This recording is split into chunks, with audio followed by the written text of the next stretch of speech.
Hello everyone, आप सभी का आपके चैनल ई स्टडी केंद्र पर एक बार फिर से स्वागत है। मैं एक बार फिर से होम साइंस एमए का टेस्ट सीरीज़ लेकर हाजिर हूँ। इस टेस्ट सीरीज़ में मैंने आप लोगों की डिमांड पर कलर से संबंधित प्रश्न को लिया है, साथ ही साथ कुछ इम्पॉर्टेंट टॉपिक से संबंधित प्रश्न हैं जो आपकी परीक्षा में महत्वपूर्ण है और आपको उन टॉपिक के बारे में जानकारी होनी चाहिए। ये सारे टॉपिक से रिलेटेड जो भी मैंने प्रश्न लिए हैं ये आपके सिलेबस से संबंधित है, तो वीडियो को अंत तक ज़रूर से देखिएगा और मुझे कमेंट करके बताइएगा ज़रूर से कि आपको वीडियो कैसा लगा, नॉलेजेबल था कि नहीं, आपको क्या सारे टॉपिक के बारे में जानकारी थी। और लाइक करिएगा और अपने फ्रेंडों में भी शेयर करिए ये वीडियो। जो होम साइंस से संबंधित परीक्षा देने वाले हैं उन सब के लिए ये वीडियो इम्पॉर्टेंट है। तो आइए प्रश्नों को शुरू करते हैं। तो सबसे पहला हमारा प्रश्न कह रहा है कि निम्नलिखित को सही क्रम में व्यवस्थित करें। तो इसमें क्या है, शेडिंग है, पीकिंग है, लेक टॉप है और बी टॉप है। तो ध्यान दीजिए, ये जो चीज़ें हैं इनको सही क्रम में व्यवस्थित करना है। तो यहाँ पे ये जो नाम दिए गए हैं ये सभी क्या हैं, यह लूम पर बुनाई करने की प्रक्रिया के चरण हैं। तो इनको हमें क्या करना है, सही से व्यवस्थित करना है। तो ध्यान दीजिएगा, सबसे पहले क्या होता है कि हम लेट ऑफ गति, ये होता है आपका एक हो जाएगा। इसमें हम क्या करते हैं कि लूम बीम से ताना निकालने की प्रक्रिया को लेट ऑफ गति कहते हैं, ध्यान दीजिएगा। और दूसरा क्या हो जाएगा, तो दूसरा हो जाएगा यहाँ पे शेडिंग हो जाएगा। शेडिंग में क्या करते हैं हम कि ताने के धागे को हार्नेस द्वारा दो भाग में विभक्त कर दिया जाता है। और तीसरा हमारा क्या हो जाएगा, पीकिंग। अब इसमें क्या करते हैं हम लोग कि बाने के धागे को शटल द्वारा ताने के धागे में बुने जाते हैं, ठीक है।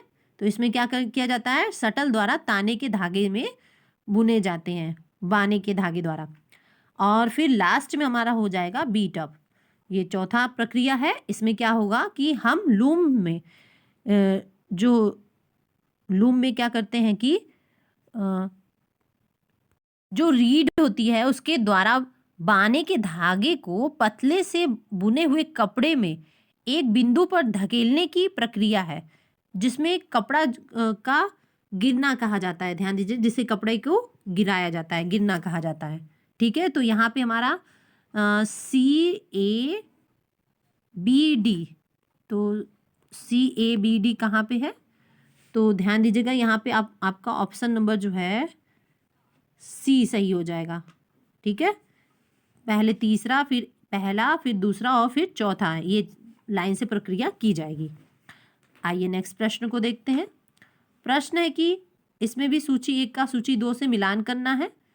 तो ध्यान दीजिएगा, इसमें क्या है कि उबालने के माध्यम से हम क्या बनाते हैं, तो चावल। और ब्राउचिंग के माध्यम से हम क्या करते हैं, तो यहाँ पे हो जाएगा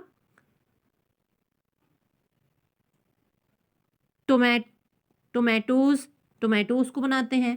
फिर है बेकिंग में क्या हो जाएगा, तो बेकिंग करके हम लोग क्या बनाते हैं, तो पेस्ट्री। और रोस्टिंग के माध्यम से हम चपाती बनाते हैं। तो यहाँ पे भी हमारा कौन सा ऑप्शन सही हो जाएगा, 1 का 2 और 2 का 4, 1 का 2 और 2 का 4 किस में है, तो ऑप्शन नंबर बी सही हो जाएगा हमारा। ध्यान दीजिएगा, ऑप्शन नंबर बी आपका सही हो जाएगा। नेक्स्ट प्रश्न को देखते हैं। प्रश्न है कि मैरियनेट कठपुतली किसे कहा जाता है, स्ट्रिंग कठपुतली को, रॉड कठपुतली को, छाया कठपुतली को या फिर उंगली कठपुतली को। तो ध्यान दीजिएगा, जो यहाँ पे हमारा ऑप्शन नंबर ए है ये सही हो जाएगा। स्ट्रिंग कठपुतली को मैरिनेट कठपुतली कहते हैं। और इन्हें जो ये होते हैं ये तारों की सहायता से नियंत्रित किए जाते हैं। और यह ध्यान दीजिएगा कि ये जो कठपुतली नृत्य है या फिर कठपुतली के माध्यम से जो स्टोरी बताई जाती है, कोई मैसेज दिया जाता है, तो यह दृश्य श्रव्य माध्यम में आता है, दृश्य श्रव्य माध्यम में। और जो कि इम्पोर्टेंट टॉपिक है आपका, तो मैंने इसको पढ़ा भी रखा है। तो ध्यान दीजिएगा, हो सकता है पूछ ले कि कठपुतली नृत्य किस माध्यम में आता है, दृश्य माध्यम, श्रव्य माध्यम, दृश्य और श्रव्य माध्यम, या फिर इनमें से कोई नहीं। तो ये दृश्य और श्रव्य दोनों माध्यम में आता है, ठीक है। आइए नेक्स्ट प्रश्न को देखते हैं। प्रश्न है कि विज्ञापन संचार निम्नलिखित में से किस पर आधारित है?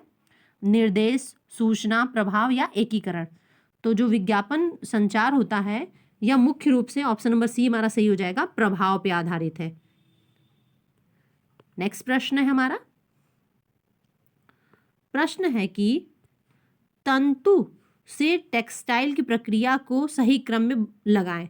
तो तंतु से टेक्सटाइल यानी एक रेशे से हम टेक्सटाइल की प्रक्रिया को कैसे टेक्सटाइल तक पहुंचते हैं। तो ध्यान दीजिएगा, सबसे पहले हम रेशा लेंगे, रेशा यानी कि धागा, यान आएगा, सॉरी तंतु फाइबर आएगा, धागा ये एक हो जाएगा, फिर हमारा धागा बनेगा, तंतु से धागा बनेगा, ये प्रक्रिया दो हो जाएगी, फिर धागे से हमारा क्या बनेगा, फैब्रिक यानी कपड़ा बनेगा, ये तीन प्रक्रिया हो जाएगी, और कपड़ा बनने के बाद हम उस पर टेक्सटाइल, तो यह ऑप्शन 4 यहाँ पे एक जो है चौथा प्रक्रिया हो जाएगा टेक्सटाइल। तो 3 का 1, 2 का 2, तो हमारा कौन सा सही हो जाएगा, 3 का 1, 2 का 2, यानी ऑप्शन नंबर जो डी है 3, 2 आ रहा है, ये सही हो जाएगा, ध्यान दीजिएगा। नेक्स्ट प्रश्न पे आते हैं। प्रश्न कह रहा है कि दो कथन दिए गए हैं और देखना है कि कौन कथन सही है और कौन से कथन गलत है। तो अंडे की जर्दी का प्रयोग मेयोनीज बनाने में होता है, क्या सच में होता है? तो ध्यान दीजिएगा, ये कथन सही है कि अंडे की जर्दी का प्रयोग मेयोनीज बनाने में किया जाता है। और जो कारण कह रहा है कि यहाँ पे कारण हो जाएगा क्योंकि अंडे की जर्दी में पायसीकरण के गुण होते हैं। तो जो ये कथन कारण जो है ये भी क्या है, ये भी सही है।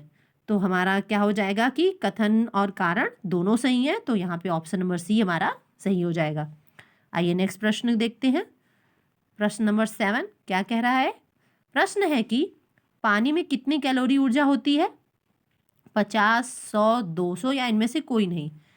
तो ध्यान दीजिएगा, आपको जब बहुत ज़्यादा प्यास लगी रहती है और आप बहुत एनर्जी लेस महसूस करते हैं, तो आप जैसे ही ढेर सारा 1 गिलास 2 गिलास पानी पी लेते हैं तो आपको बहुत एनर्जी फुल लगने लगता है। लेकिन ध्यान दीजिएगा कि यहाँ पे ऑप्शन नंबर डी सही हो जाएगा कि पानी में कोई ऊर्जा नहीं होती, इनमें से कोई नहीं।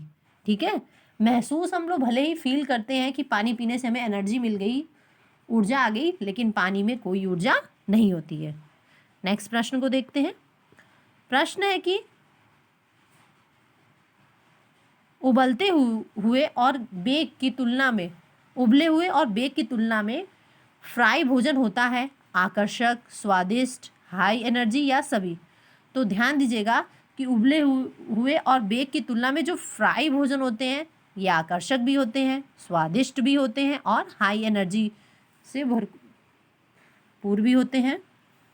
तो यहाँ पे हमारा ऑप्शन नंबर डी सही हो जाएगा, ये सभी हो जाएगा। आइए नेक्स्ट प्रश्न को देखते हैं। प्रश्न है कि 9 नंबर प्रश्न, निम्नलिखित में से कौन चिकनकारी में प्रयोग होते हैं? नेगी, फंदा, बिजली और पेचनी, बी और सी दोनों। तो ध्यान दीजिएगा, चिकनकारी जो है उत्तर प्रदेश के लखनऊ का जो नगर है ये बहुत ही फेमस है चिकनकारी के लिए, लखनऊ। और यहाँ पे जो चिकनकारी में हमारा जो ये फंदा है और बिजली और पेचनी ये भी होता है। तो आप लोगों ने देखा होगा कि होल कर करके उस पर डिज़ाइन की जाती है चिकनकारी की।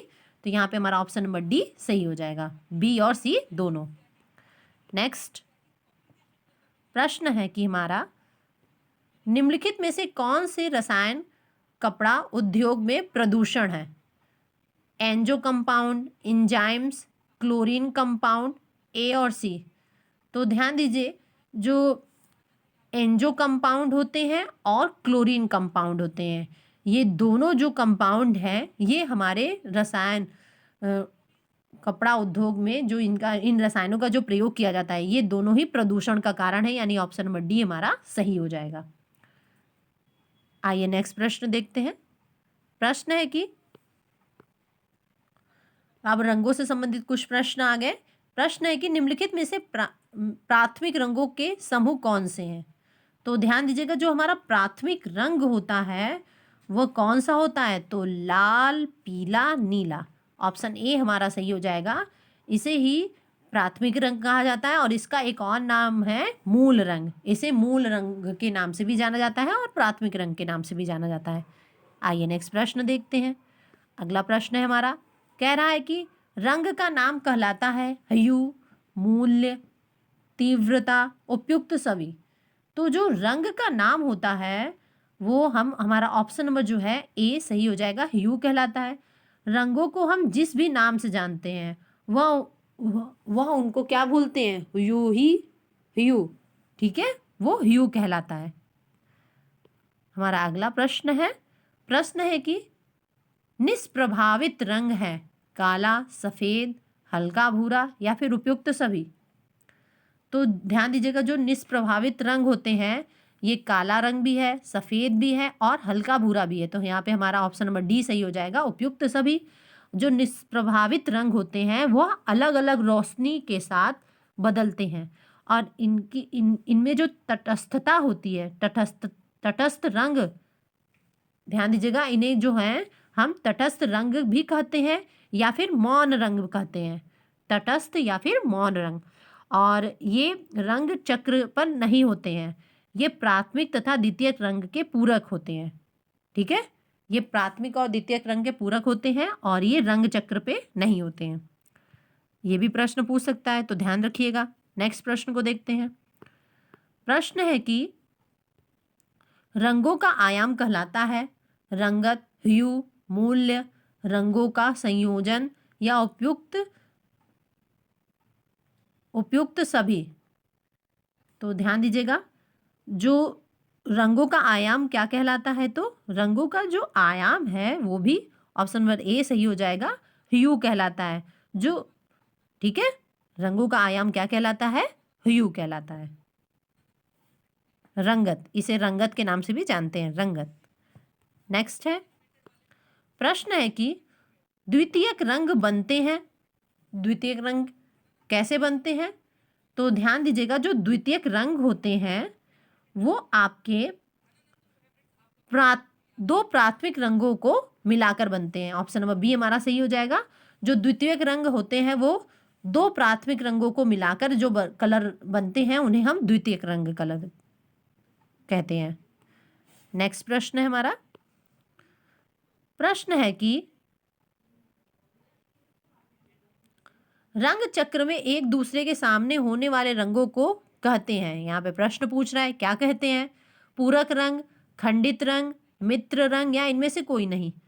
तो ध्यान दीजिएगा, जो रंग चक्र में एक दूसरे के सामने जो रंग होते हैं उन्हें हम ऑप्शन नंबर ए सही हो जाएगा, पूरक रंग कहते हैं। जैसे ध्यान दीजिएगा, जब आप रंग चक्र को देखेंगे सीधे सीधे बना रहेगा तो आमने सामने जो लाल रंग है, लाल के सामने जस्ट सामने आपको हरा रंग दिखेगा।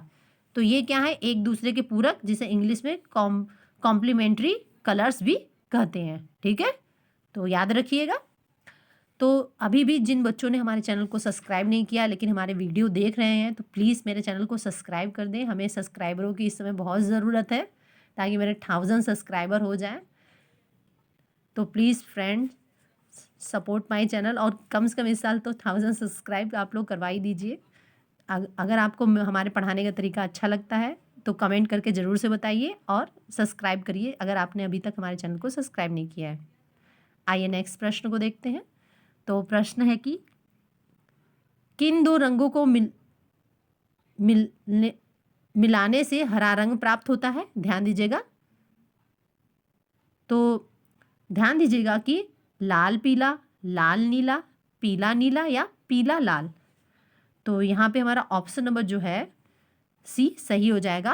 पीला और नीला रंग को मिलाने पे आपको हरे रंग, जो हरा रंग है वो प्राप्त होता है।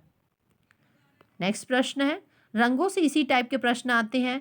प्रश्न को रंग कई रंग दे देगा, पूछेगा इसमें से प्राथमिक रंग है या फिर पूछ लेगा इनमें से द्वितीयक रंग है। आपको उन सारी रंगों की नॉलेज होनी चाहिए और जो जो खास प्रश्न है वो तो मैं करवा ही रही हूँ, तो आप अच्छे से इसकी प्रिपरेशन कर लीजिएगा। ये आपका जो ह्यूमैनिटीज़ बीएड का जो जिन बच्चों ने फॉर्म फिलअप किया होगा उसमें भी कलर से रिलेटेड प्रश्न आते हैं। आइए नेक्स्ट प्रश्न को देखते हैं। प्रश्न है कि ROY यानी रेड, ऑरेंज और येलो रंग, जो कलर होते हैं ये हैं वार्म रंग है, ठंडा रंग है, प्राथमिक रंग है या पूरक रंग है। तो ध्यान दीजिएगा जो लाल, नारंगी और पीला रंग होता है ये इनको हम ऑप्शन नंबर जो हमारा है ए सही हो जाएगा, वार्म रंग कहते हैं। ये जो रंग है ये वार्म रंग है। नेक्स्ट प्रश्न है, देखते हैं। तो इसमें क्या करना है कि सुमेलित करना है, थोड़ा ऊपर नीचे हो गया है, पूरा थोड़ा छोटा करने पे आएगा। हाँ, तो ध्यान दीजिएगा कि यहाँ पे ए बी सी डी और 1 से लेके 4 तक दिया है। सूची 1 को सूची 2 से मैच करना है। तो ध्यान दीजिएगा जो जो काला रंग होता है हमारा, ये काला रंग क्या हो जाएगा, नीचे ऑप्शन भी दिया हुआ है, तो इसको थोड़ा और छोटा। तो ध्यान दीजिएगा इसमें जो आपका काला रंग है ये आपका एक काला रंग क्या हो जाएगा, 3 से मैच होगा, यानी ये वृद्धावस्था को, यानी ए का क्या हो जाएगा, 3 हो जाएगा। फिर सफ़ेद रंग जो है सफ़ेद, बी का 4 हो जाएगा, पवित्रता को प्रदर्शित करता है। जो हरा रंग है सी का क्या हो जाएगा, सी का ये भाग्य को प्रदर्शित करता है, तो सी का 2 हो जाएगा। और जो पीला रंग है आपका, पीला रंग ये क्या है, मरुस्थल का प्रतीक है। पीला का 1, 1 का क्या हो जाएगा पीला रंग जो है मरुस्थल। तो आपका यहाँ पे ऑप्शन कौन सा सही हो जाएगा, ध्यान दीजिएगा। तो ऑप्शन ए है जो है, ए का 3, बी का 4 और सी का 2 और डी का 1 सही हो जाएगा। तो इसको भी ध्यान रखिएगा, ऐसे प्रश्न भी पूछे जाते हैं कि कौन सा रंग किसका प्रतीक है। आइए नेक्स्ट प्रश्न को देखते हैं। प्रश्न है कि